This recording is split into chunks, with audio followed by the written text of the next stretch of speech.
கடுகு, உளுந்தம்பருப்பு, காஞ்ச மிளகாய், 2 கருவேப்பிலை போட்டு தாளிச்சிருக்கேன். இப்போ தாளிச்சதை வந்து இது கூட சேர்த்துருங்க. இனிமேல் இந்த தோலை வந்து தூக்கி எறிய மாட்டீங்க, அவ்வளோ டேஸ்ட்டாக இருக்கும். ஒரு டைம் ட்ரை பண்ணி பார்த்துட்டிங்கன்னா திரும்ப திரும்ப ட்ரை பண்ணுவீங்க, அவ்வளோ டேஸ்ட்டாக இருக்கும்.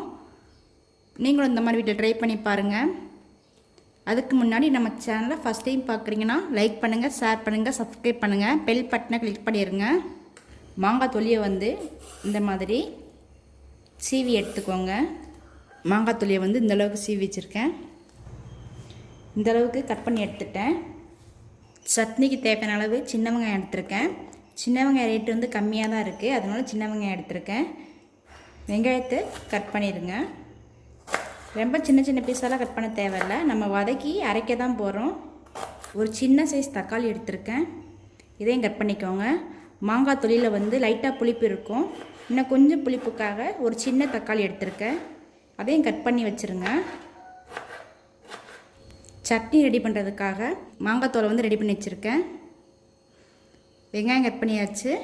தக்காளி, 1 ஸ்பூன் அளவுக்கு கடலைப்பருப்பும் 1 ஸ்பூன் அளவுக்கு உளுந்தம்பருப்பு எடுத்து வச்சுருக்கேன். காரத்துக்கு தேவையான அளவு காஞ்ச மிளகாய் எடுத்துருக்கேன். இப்போ வதக்கி அரைச்சிக்கிடணும். சட்னி வதக்கிறதுக்காக ஒரு பாத்திரம் வச்சுருக்கேன். தேவையான அளவு எண்ணெய் ஊற்றிடுங்க. எண்ணெய் ஹீட்டாகவும் எடுத்து வச்சுருக்கிற பருப்பை சேர்த்துருங்க. பருப்பு நல்லா பொரிஞ்சு வரட்டும். இப்போ காஞ்ச மிளகாயை சேர்த்து நல்லா வதக்கி விட்டுருங்க. அடுத்ததாக கட் பண்ணி வச்சுருக்கிற சின்ன வெங்காயத்தை சேர்த்துருங்க. வெங்காயம் பாதி அளவுக்கு வதங்கினதுக்கப்புறமா தக்காளி சேர்த்துருங்க. சட்னிக்கு தேவையான அளவு உப்பு சேர்த்துருக்கேன். வெங்காயம் தக்காளி நல்லா பாதி அளவுக்கு வதங்கி வரட்டும். தக்காளி வந்து பாதி அளவுக்கு வதங்கிருச்சு. வெங்காயோட தோலை சேர்த்துருங்க. தோலை சேர்த்து நல்லா வதக்கி விட்டுருங்க.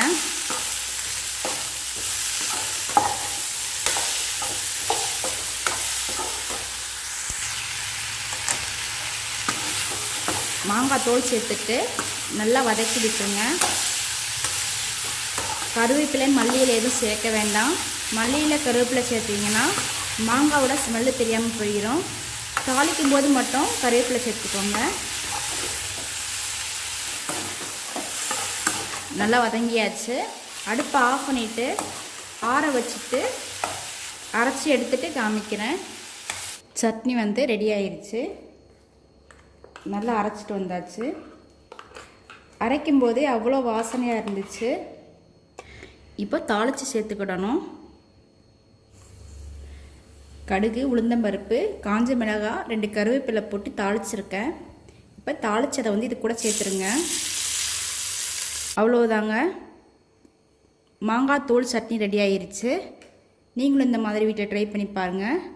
அவ்வளோ டேஸ்ட்டாக இருக்குது, அவ்வளோ மணமாகவும் இருக்குது.